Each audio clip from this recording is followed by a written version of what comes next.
कहते हैं इतिहास के पन्नों में नाम उन्हीं का लिखा जाता है जो कुछ ऐसा कर जाते हैं जो बहुत कम लोग कर पाते हैं। लेकिन कुछ लोग ऐसे भी होते हैं जो सिर्फ नाम नहीं, एक मिसाल बन जाते हैं। उनके जैसा फिर कोई कभी नहीं होता और उनका नाम इतिहास में हमेशा के लिए अमर हो जाता है। ऐसे ही एक साथी की कहानी है जो न केवल वीरता का प्रतीक था बल्कि अपनी वफादारी और साहस के लिए मशहूर हुआ।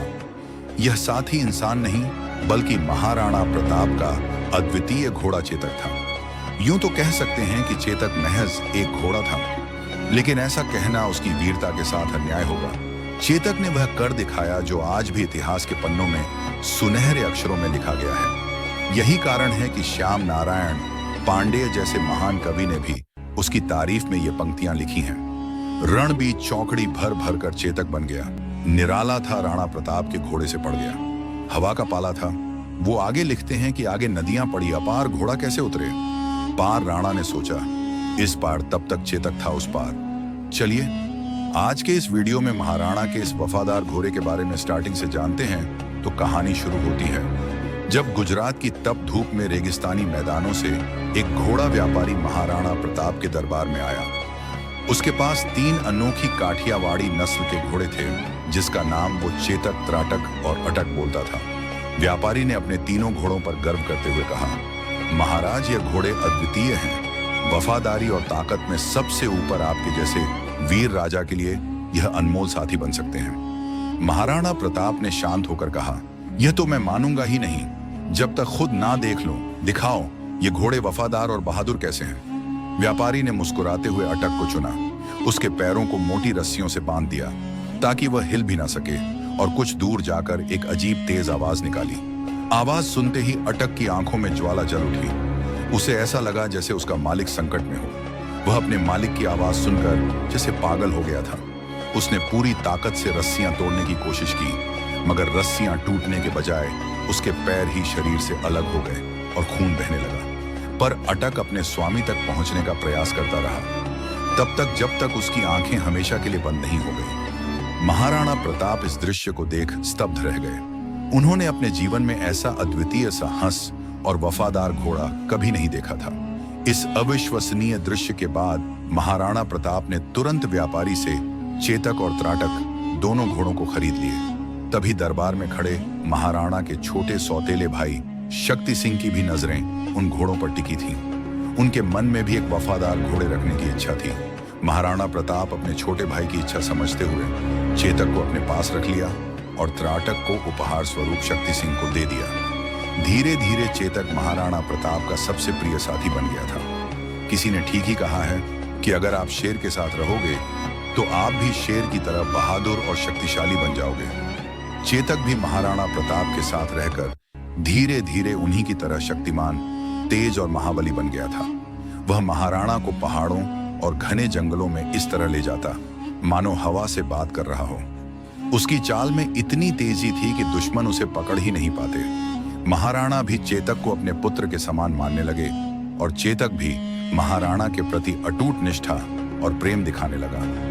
धीरे धीरे समय तेजी से बीतने लगा और फिर आया हल्दी घाटी का युद्ध, जहां पर मुगल सेना लगभग 1 लाख सैनिकों की विशाल ताकत के साथ युद्ध के मैदान में उतरी थी। इसके मुकाबले में महाराणा प्रताप की सेना मात्र 200,000 सैनिकों की थी। इस विशाल संख्या के अलावा मुगल सेना के पास कई शक्तिशाली हाथी भी थे जो युद्ध में तबाही मचाने के लिए जाने जाते थे। लेकिन मेवाड़ की सेना के पास हाथियों की संख्या बहुत कम थी। ऐसे में महाराणा को अपने योद्धाओं और खासकर अपने घोड़ों पर ही पूरा भरोसा था। इस युद्ध में महाराणा प्रताप ने चेतक के माथे पर हाथी की नकली सूंड बांध दी थी ताकि वह युद्ध में मुगल सेना के हाथियों को धोखा दे सके। मुगल हाथी चेतक को देखकर उसे अपने बच्चे जैसा समझते थे और उस पर हमला नहीं करते थे। यह महाराणा की युद्ध रणनीति का एक महत्वपूर्ण हिस्सा था। लेकिन कुछ इतिहासकार यह भी कहते हैं कि मुगल सैनिकों को यह भ्रम होता था कि सामने से कोई हाथी धीरे धीरे उनकी ओर आ रहा है। लेकिन यह उनकी सबसे बड़ी भूल साबित होती थी। जैसे ही वे चेतक को हाथी समझकर धीमे होने की उम्मीद करते, चेतक बिजली की रफ्तार से हवा में दौड़ता हुआ मुगलों के बीच पहुंच जाता। उसकी गति इतनी तेज थी कि वह एक पल में ही युद्ध के एक छोर से दूसरे छोर तक पहुंच जाता और मुगलों को चकमा देते हुए उन्हें धूल चटा देता। इसी युद्ध ने चेतक को इतिहास के सुनहरे पन्नों में महान घोषित कर दिया, क्योंकि इस युद्ध में चेतक और महाराणा का साथ ऐसा था मानो दोनों एक दूसरे के विचारों को बिना कहे समझ लेते हों। चेतक न केवल महाराणा के इशारों को पढ़ लेता, बल्कि उनकी सुरक्षा के लिए अपनी रणनीति खुद तैयार कर लेता था।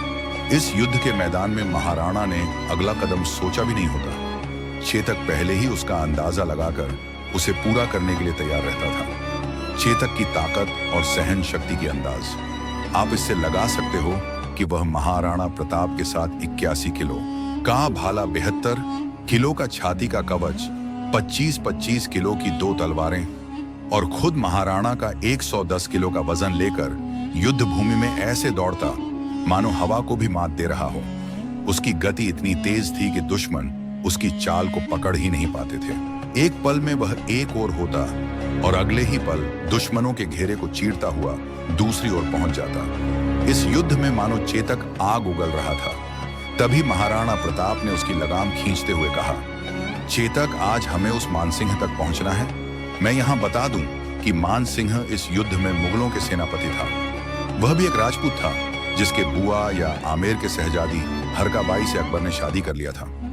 चेतक ने महाराणा के शब्दों का मानो कोई उत्तर ना दिया, बस एक झटका लिया और हवा से बातें करने लगा। अपने माथे पर बंधी नकली हाथी की सूंड के कारण मुगल सेना पहले ही भ्रम में थी। कोई समझ ही नहीं पा रहा था कि यह हाथी इतनी गति से कैसे आगे बढ़ सकता है। जैसे ही चेतक ने मुगल सेना की कतारों को भेद हुए महाराणा को मानसिंह के करीब ला खड़ा किया, वह अपने पिछले पैरों पर खड़ा हो गया और अपने अगले दोनों पैरों को मानसिंह के हाथी के सिर पर टिका दिया। मानो चेतक के भीतर भी वही ज्वाला जल रही थी जो महाराणा की आंखों में थी। महाराणा प्रताप ने पूरी ताकत से अपनी भाला उठाई और मानसिंह की ओर निशाना साधा, लेकिन ठीक उसी क्षण मानसिंह हाथी के हदे में छिपकर बच निकला, लेकिन उसका महावत मारा गया। फिर चेतक ने जैसे ही अपने पैर जमीन पर रखने की कोशिश किया, तभी मानसिंह के हाथी की सूंड में बंधी तलवार से चेतक का एक पैर गंभीर रूप से कट गया। इसका फायदा उठाकर मुगलों ने महाराणा को चारों ओर से घेरने का प्रयास शुरू कर दिया। महाराणा भी युद्ध में लड़ते लड़ते अब बुरी तरह से घायल हो चुके थे और उनकी स्थिति गंभीर हो रही थी। इस नाजुक समय में झाला मन्ना, जो महाराणा प्रताप से काफी मिलते जुलते थे और लगभग उनकी जैसी कद काठी रखते थे, तुरंत महाराणा के पास आए। उन्होंने कहा, महाराणा, आप इस युद्ध को छोड़कर चले जाएं, क्योंकि युद्ध तभी जीते जा सकते हैं जब राजा जीवित रहे। मेवाड़ को आपकी जरूरत है। आपका जीवित रहना अत्यंत आवश्यक है। महाराणा प्रताप पहले तो जाने में संकोच कर रहे थे, लेकिन चेतक की हालत देखकर उन्होंने अपना मुकुट और सिर से राज चिन्ह उतारकर झाला मन्ना को सौंप दिया। इसके बाद वे घायल चेतक पर चढ़कर रणभूमि से जंगल की ओर चल पड़े। इधर रणभूमि में मुगलों को भ्रम हो गया और उन्होंने झाला मन्ना को ही महाराणा समझकर उन पर हमला कर दिया। झाला मन्ना ने अद्वितीय साहस का परिचय देते हुए मुगलों का सामना किया और अपने प्राणों की आहुति देकर अंतिम क्षणों तक मुगलों को रोके रखा, ताकि महाराणा प्रताप सुरक्षित रह सके और मेवाड़ की लड़ाई जारी रह सके। इधर चेतक अपने घायल पैरों के साथ महाराणा को मुगलों से दूर ले जाने के लिए पूरी ताकत से भाग रहा था। वह अपने घाव के दर्द से कराह रहा था, लेकिन उसकी गति में मानो कोई कमी नहीं थी। ऐसा लग रहा था जैसे वह अपने स्वामी को सुरक्षित रखने की जिद में हवा से बातें कर रहा हो। पीछे मुगलों का कुछ दल लगातार पीछा कर रही थी। तभी एक मुगल सैनिक ने चेतक के घायल पैर पर एक भला फेंका, जिससे चेतक की चोट और भी गंभीर हो गई। इसके बावजूद चेतक ने महाराणा को छोड़ने का नाम नहीं लिया और अपने अंतिम बल के साथ दौड़ता रहा। रास्ते में अचानक एक 26 फीट गहरा नाला आ गया। महाराणा के मन में एक पल को लगा कि अब शायद बचना मुश्किल है। यहीं पर श्याम नारायण पांडे जी ये लाइन लिखते हैं कि आगे नदियां पड़ी, अपार घोड़ा कैसे उतरे। पार राणा ने सोचा, इस पार तब तक चेतक था उस पार। लेकिन तभी चेतक ने अपनी जिंदगी की सबसे बड़ी छलांग लगाई। अपने आखिरी प्राणों की ताकत से उसने वह नाला पार कर दिया और महाराणा को सुरक्षित दूसरी ओर पहुंचा दिया। मुगल सैनिक उस नाले को पार नहीं कर पाए, लेकिन चेतक की यह विशाल छलांग उसके लिए अंतिम साबित हुई, क्योंकि दूसरी ओर पहुंचते ही वह दर्द में टूटकर गिर पड़ा और वहीं महाराणा की गोद में अपना सर रखकर वीरगति को प्राप्त कर लिया। उसकी इस अंतिम बहादुरी ने महाराणा को मुगलों से सुरक्षित बचा लिया, क्योंकि पीछा करती मुगल सेना इस नाले को पार नहीं कर सकी। तभी अचानक आगे की जंगलों से घोड़ों की टाप की आवाज सुनाई दी। महाराणा ने जब देखा तो उनके सामने उनके सौतेले भाई शक्ति सिंह खड़े थे। शक्ति सिंह जो हल्दी घाटी के युद्ध में महाराणा के खिलाफ मुगलों की ओर से लड़े थे, अपने बड़ भाई को संकट में देखकर अकबर के पक्ष को छोड़कर तुरंत उनकी सहायता के लिए दौड़ पड़े। उनकी आंखों में पश्चाताप की गहरी भावनाएं थी। शक्ति सिंह ने महाराणा के पास आकर भारी स्वर में कहा, भैया मुझे माफ कर दो। महाराणा पहले ही चेतक की मृत्यु से दुखी थे। चेतक का यह बलिदान उनके लिए असहनीय था, लेकिन इतने कठिन समय में भी महाराणा ने अपने दिल के बोझ को भुलाकर शक्ति सिंह को क्षमा कर दिया।